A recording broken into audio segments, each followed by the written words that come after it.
সেজদায় আমরা যত ছোট হই এর চেয়ে ছোট আর হওয়া যায় না। সেজদায় আমরা যতটা বিনয়ী হই একটা মানুষ এর চেয়ে বিনয়ী আর হতে পারে না। এই তো নামাজ শুরু করলাম, আল্লাহু আকবার, এরপর রুকুতে জাস্ট বো ডাউন আর হেড, মাথা একটু ঝুঁকালাম, আর সেজদায় একেবারে মাথাটারে মাটিতে মিলিয়ে দিলাম। তার মানে আমি চলে গেলাম আসফালে। আসফাল মানে সবচেয়ে নিচে, আর সবচেয়ে নিচে যে আমি ঘোষণা দিলাম সুবহান রাব্বিয়াল, মানে হে রব, আপনার প্রশংসা, আপনার পবিত্রতা, আপনি আলা। আল্লাহ, আমি আর নিজেকে এর চেয়ে তুচ্ছ করতে জানি না, এর চেয়ে ছোট আর করতে পারি না। আমি আমার নিজেকে উজাড় করে দিলাম, সবচেয়ে ছোট, তুচ্ছ, নগণ্য করে আপনার সামনে উপস্থাপন করে আমি ঘোষণা দিচ্ছি সুবহান রাব্বিয়াল আলা।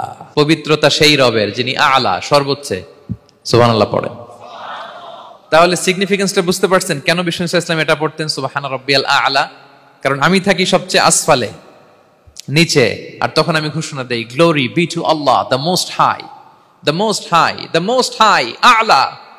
আল্লাহ, আমি একেবারে নিচে, কিন্তু তুমি হচ্ছে আলা।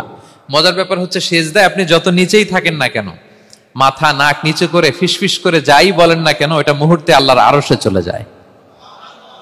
আপনি নিচু হবেন কিন্তু কথা চলে যাবে আল্লাহর আরশে।